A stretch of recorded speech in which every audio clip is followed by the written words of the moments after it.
তুমি কি কখনো দিনের শেষে আয়নার সামনে দাঁড়িয়ে নিজের চোখের দিকে তাকিয়ে দেখেছ? সারাদিন একরাশ অর্থহীন কথা, তর্ক আর যুক্তির পর সন্ধ্যের দিকে তোমার ভেতরটা ঠিক কতটা খালি, কতটা ফাঁপা আর অবসন্ন মনে হয়? কেন মনে হয় যে তোমার ভেতরের তেজ, তোমার আসল প্রাণশক্তি যেন কেউ সিরিঞ্জ দিয়ে টেনে শুষে নিয়েছে? আসলে সমস্যাটা তোমার শারীরিক পরিশ্রমে নয়, সমস্যাটা তোমার ওই অবিরাম জ্বলতে থাকা জিভ আর লাগামহীন শব্দ প্রয়োগে। আধুনিক এই সস্তা কোলাহলপূর্ণ দুনিয়া তোমাকে একটা ভয়ঙ্কর মিথ্যে শিখিয়েছে। তোমাকে বোঝানো হয়েছে যে তুমি যতটা বেশি বলবে, তুমি যতটা তর্কে জিতবে, সমাজ তোমাকে ততটাই স্মার্ট আর বুদ্ধিমান মনে করবে।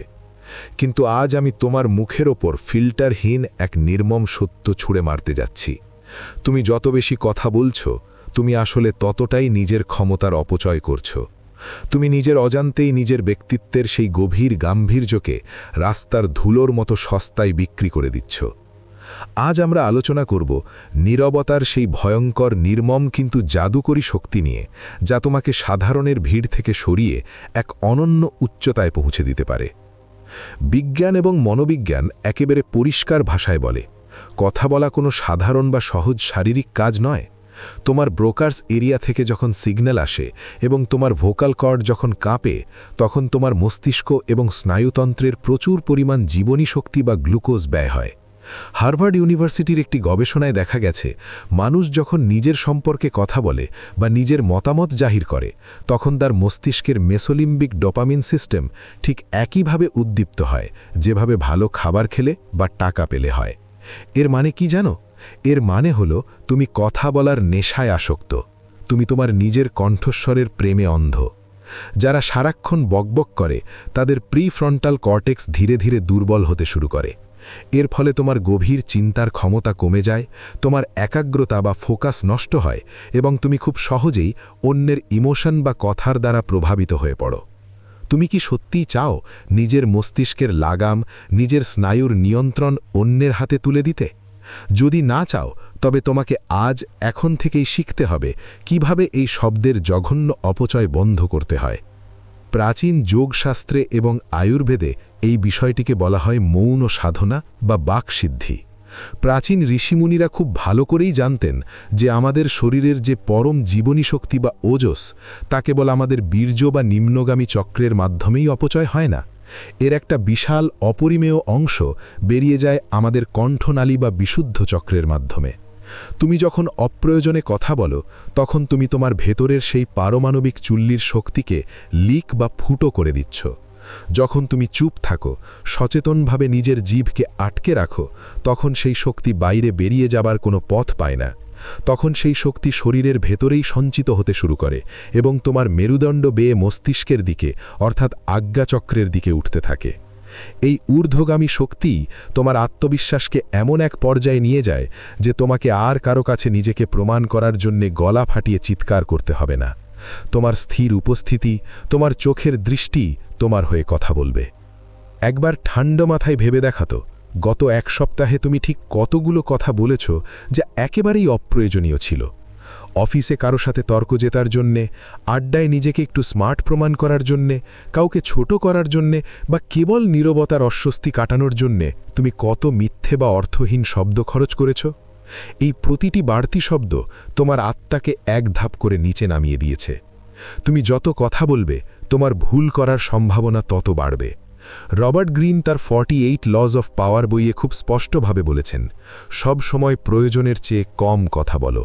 একজন শক্তিশালী বুদ্ধিমান মানুষ কখনো তার তুরুপের তাস আগে থেকে দেখায় না। তার নীরবতাই তার সবচেয়ে বড়, সবচেয়ে ধারালো অস্ত্র। তুমি কেন এত কথা বলো জানো? কারণ তুমি ভয় পাও। তুমি ভয় পাও যে তুমি যদি চুপ থাকো, তাহলে মানুষ তোমাকে গুরুত্ব দেবে না। মানুষ তোমাকে বোকা বা আনস্মার্ট ভাববে। এই ইনসিকিউরিটি, এই হীনমন্যতাই তোমাকে দিয়ে সারাক্ষণ বকবক করায়। নীরবতা মানে কেবল দাঁতে দাঁত চেপে মুখ বন্ধ রাখা নয়, এটি হলো তোমার মনের ভেতরের সেই অবিরাম সস্তা কোলাহলকে শান্ত করা। যখন তোমার জিভ শান্ত হবে, তখন তোমার কান সজাগ হবে। তুমি তখন এমন সব শব্দ শুনতে পাবে, মানুষের কথার পেছনের এমন সব আসল উদ্দেশ্য উপলব্ধি করতে পারবে যা সাধারণ মানুষের কান পর্যন্ত পৌঁছায় না। তোমার পর্যবেক্ষণ ক্ষমতা বা অবজারভেশন স্কিল এতটাই তীক্ষ্ণ হবে যে তুমি মানুষের চোখের পলক, গলার স্বরের হালকা কাঁপুনি বা বডি ল্যাঙ্গুয়েজ দেখেই তাদের মনের গভীরের নোংরা বা আসল উদ্দেশ্য বুঝে ফেলবে। একেই বলে বিচক্ষণতা। আর এই বিচক্ষণতা কোনো বই পড়ে আসে না, এটি কেবল নীরবতার গভীর অন্ধকার থেকেই জন্ম নেয়। একবার একটি বাস্তব পরিস্থিতির কথা কল্পনা করো। তুমি কারো সাথে তর্কে জড়িয়েছ। হতে পারে সেটা তোমার পার্টনার, তোমার বস বা তোমার কোনো বন্ধু। সে তোমার উপর চিৎকার করছে, তোমাকে অপমান করার চেষ্টা করছে। তোমার প্রথম প্রবৃত্তি বা ইনস্টিংক্ট কি হবে? তুমিও চিৎকার করে তার কথার জবাব দিতে চাইবে। তুমি তোমার যুক্তি দিয়ে তাকে হারাতে চাইবে। কিন্তু আজ থেকে এই নিয়মটা বদলে ফেলো। কেউ যখন তোমার উপর চিৎকার করবে, তুমি একদম চুপ হয়ে যাও। কোনো রিয়াকশন দিও না, মুখ বিকৃত করবে না, হাসবেও না। শুধু স্থির শীতল দৃষ্টিতে তার চোখের দিকে তাকিয়ে থাকো। তুমি বিশ্বাস করতে পারবে না এরপর কি ঘটবে। তোমার এই নীরবতা তার জন্য একটা আয়নার মতো কাজ করবে। সে তার নিজের চিৎকারের বোকামিটা নিজেই দেখতে পাবে। তোমার ওই শীতল নীরবতা তাকে মানসিকভাবে দুর্বল করে দেবে। সে অস্বস্তিতে ভুগতে শুরু করবে এবং নিজের কথার যুক্তি প্রমাণের জন্য সে নিজেই এরপর ওভার এক্সপ্লেইন করতে শুরু করবে। এটাই হলো পাওয়ার ডাইনামিক্স। যে কম কথা বলে, নিয়ন্ত্রণ সব সময় তার হাতে থাকে। আধুনিক নিউরোসায়েন্স আমাদের বলছে, যারা কথা কম বলে এবং প্রতিদিন সচেতনভাবে নীরবতা পালন করে, তাদের মস্তিষ্কের হিপ্পোক্যাম্পাসে নতুন কোষের জন্ম হয়। একে বলা হয় নিউরোজেনেসিস। নীরবতা তোমার মস্তিষ্ককে আক্ষরিক অর্থেই বড় এবং শক্তিশালী করে তোলে।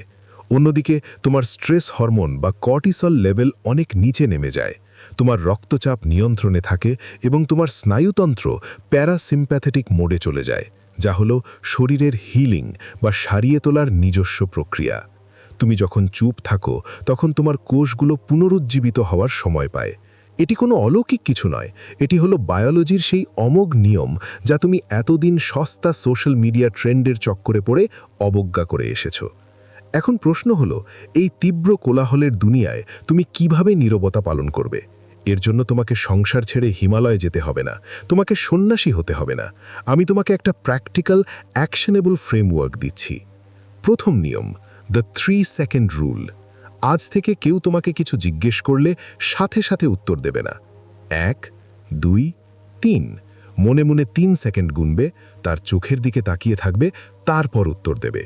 এই 3 সেকেন্ডের বিরতি বা পজ তোমাকে অন্যদের থেকে আলাদা করে দেবে। মানুষ বুঝবে যে তুমি ভেবে চিনতে কথা বলো, তোমার কথার ওজন বেড়ে যাবে। দ্বিতীয় নিয়ম, প্রতিদিন অন্তত 1 থেকে 1.5 ঘন্টা সম্পূর্ণ মৌন ব্রত পালন করো। এই সময়টাই তুমি একটি শব্দও উচ্চারণ করবে না। কোনো টেক্সট মেসেজ নয়, কোনো সোশ্যাল মিডিয়া নয়, কোনো মিউজিক নয়, কেবল তুমি আর তোমার অস্তিত্ব। প্রথমেই তোমার মন পাগলা ঘোড়ার মতো ছটফট করবে। হাজারো নেতিবাচক চিন্তা, পুরনো অপমান, ভবিষ্যতের ভয় তোমাকে গ্রাস করতে চাইবে। তোমার মনে হবে দম আটকে আসছে। কিন্তু তুমি যদি এই অস্বস্তিটাকে সহ্য করে স্থির থাকতে পারো, তবে দেখবে 15-20 মিনিট পর ধীরে ধীরে সেই চিন্তার মেঘ সরে যাচ্ছে এবং তোমার ভেতর থেকে এক অদ্ভুত গভীর প্রশান্তি জন্ম নিচ্ছে। এই প্রশান্তিই হলো তোমার আসল ক্ষমতা। তুমি নিজের মনের গভীরে ডুব দিতে শিখবে। যোগীরা বলেন, যে মানুষ নিজের বাকশক্তি বা কথাকে নিয়ন্ত্রণ করতে পারে না, সে তার কামনা বাসনা বা বীর্যকেও নিয়ন্ত্রণ করতে পারে না। এই দুটো জিনিস একে অপরের সাথে গভীরভাবে যুক্ত। তুমি যখন তোমার কথাকে ধরে রাখতে শিখবে, তুমি দেখবে তোমার ভেতরের অন্যান্য সমস্ত চাঞ্চল্য শান্ত হয়ে আসছে। তোমার ফোকাস লেজার বিমের মতো শার্প হয়ে যাবে। তুমি যখন পড়তে বসবে বা কাজ করবে, তখন কোনো ডিস্ট্র্যাকশন তোমাকে ছুঁতে পারবে না, কারণ তুমি তোমার মনের ভেতরের মূল সুইচবোর্ডটা নিজের দখলে নিয়েছ। মানুষ তাকেই ভয় পায়, তাকেই সম্মান করে, যাকে সে পুরোপুরি বুঝতে পারে না। তুমি যখন কম কথা বলবে এবং মেপে কথা বলবে, তখন তুমি মানুষের কাছে একটা রহস্য হয়ে উঠবে। লোকেরা তোমার কথা শোনার জন্য অধীর আগ্রহে অপেক্ষা করবে। তারা জানতে চাইবে তুমি কি ভাবছ। তোমার ছোট একটা আদেশ, তোমার একটা সামান্য অনুরোধ তখন পাথরের দাগের মতো কাজ করবে। একজন প্রকৃত নেতার আসল পরিচয় তার চিৎকারে নয়, তার গম্ভীর শীতল নীরবতায়। মহেন্দ্র সিং ধোনি থেকে শুরু করে ভ্লাদিমির পুতিন বা প্রাচীন চাণক্য, ইতিহাসের দিকে তাকালে দেখবে যারা সমাজ বা পৃথিবীকে নিয়ন্ত্রণ করেছে তারা কখনোই বাচাল ছিল না, তারা ছিল নীরব পর্যবেক্ষক।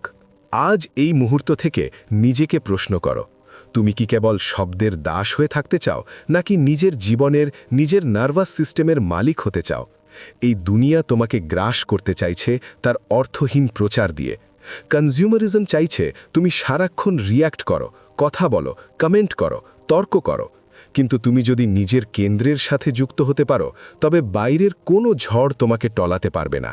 তোমার নীরবতা হবে তোমার বর্ম, আর তোমার প্রজ্ঞা হবে তোমার তলোয়ার। মনে রাখবে, প্রকৃতি আমাদের দুটি কান আর একটি মুখ দিয়েছে যাতে আমরা দ্বিগুণ শুনি আর অর্ধেক বলি, কিন্তু আমরা করছি ঠিক তার উল্টো। এই ভারসাম্যহীনতায় তোমার জীবনের সমস্ত ফ্রাস্ট্রেশন, হতাশা আর এনার্জি ড্রেনের মূলে।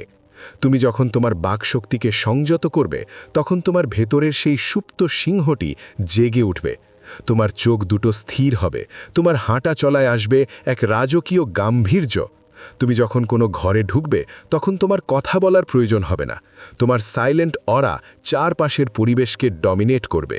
যদি তুমি নিজের এই আমূল পরিবর্তনের যাত্রা সত্যি সত্যি শুরু করতে প্রস্তুত থাকো, তবে এই ভিডিওটি দেখার পর কোনো অজুহাত দিও না, কাল থেকে করব বা এখন তো ব্যস্ত আছি, এই সব ফালতু কথা নিজেকে বলা বন্ধ করো। আজ থেকেই, এই মুহূর্ত থেকেই আমল শুরু করো। তোমার ভেতরের সেই অসীম শক্তির আধারটি কেবল তোমার একটি দৃঢ় সিগন্যালের অপেক্ষায় আছে। নিজেকে চেনা, নিজেকে জানা এবং নিজেকে পুরোপুরি জয় করার একমাত্র পথ হল নীরবতা। এই পথটি সাধারণ মানুষের জন্য নয়, এই পথটি কঠিন, কিন্তু এই পথের শেষেই অপেক্ষা করছে তোমার প্রকৃত সার্থকতা, তোমার সেই ভার্সন যার স্বপ্ন তুমি ছোটবেলা থেকে দেখে এসেছ। নিজের ওপর নির্মমভাবে কঠোর হও। সাময়িক আবেগের বশবর্তী হয়ে একটি শব্দ বাড়তি খরচ করো না। তুমি যখন নিজেকে নিয়ন্ত্রণ করতে শিখবে, তখন এই পৃথিবী তোমাকে নিয়ন্ত্রণ করার ক্ষমতা চিরতরে হারিয়ে ফেলবে। তুমি তখন কেবল রক্ত মাংসের একজন সাধারণ মানুষ থাকবে না, তুমি হয়ে উঠবে এক জীবন্ত লিঙ্গবদ্ধ। নীরব থাকো, শক্তিশালী হও এবং নিজের ভেতরের সেই দিব্য আলোকে, সেই হারানো তেজকে পুনরায় প্রজ্বলিত করো।